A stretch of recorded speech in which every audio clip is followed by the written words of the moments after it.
Healthcare workers and residents of long-term care facilities will be the first to receive coronavirus vaccines. Just a few hours ago, an advisory panel for the CDC officially voted to prioritize those two groups. Ultimately, the vaccine will come from the manufacturers to the federal government, to the state, and then the state will dole it out based upon a number of different factors. Tonight, we're learning more about the CDC's recommendation on how to distribute the coronavirus vaccine. Good evening, everyone. I'm Frank Somerville. And I'm Julie Hayner, but ultimately the process will be up to each state. KTVU's Andre Sr. joins us now live with some insight into how distribution will work here in California. Andre. Well, Julie, as expected, healthcare workers will be among the first to get the vaccine, but there was a bit more controversy over the second group of people who would get vaccinated.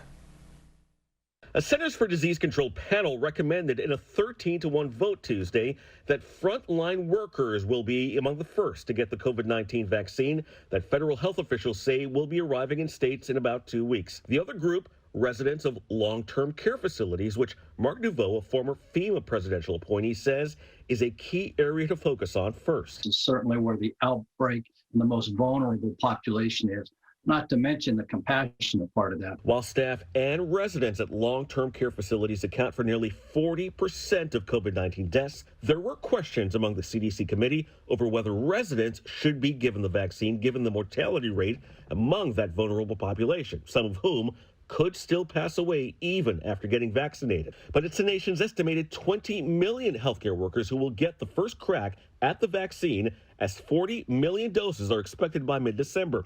And those healthcare workers will be required to get 2 shots for the vaccine to be effective. It's going to be limited as to who gets it. Everybody's going to want it, but at first only a few are going to be able to get it. Even though the guidelines were approved by a panel, it's up to the states to determine their own distribution protocol. California Health and Human Services Secretary Dr. Mark Galley said 2 groups are already at work drafting a plan for which part of the population will get the 330,000 doses expected to be shipped to California at first. We wanted people who are familiar with California, who live across our state, who look like Californians, speak languages of Californians, and can really endorse that this is something that is safe, that they would take themselves, they would ask their families to take.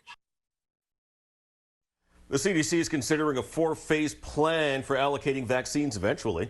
The next phase will likely include essential workers such as food production workers who are at higher risk of infection, as well as emergency personnel and perhaps people at highest risk of COVID-19 complications and death. Now, the current recommendations to vaccinate frontline workers and those who live in those long-term healthcare facilities must need final approval from the CDC Director, Robert Redfield. Back to you. All right. Andre Sr. reporting live for us tonight. Thanks, Andre.